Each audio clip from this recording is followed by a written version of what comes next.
Ons is hier in Sanet Taaljaard se kombuis en die kinders gaan nou kolwyntjies bak om saam te vat na die uitreik môre na Pambili. Lara, het julle nou gelees wat daar staan? Wat moet julle eers doen?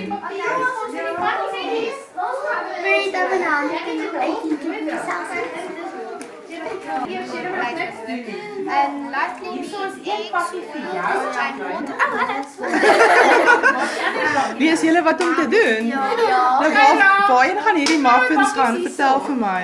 Wat gaan hiermee gebeur? Gaan dit vir Pambili? Is dit net vir die kinders?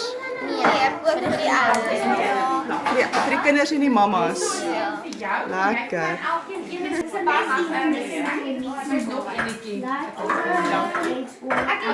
Hier gaan gebak word vandag.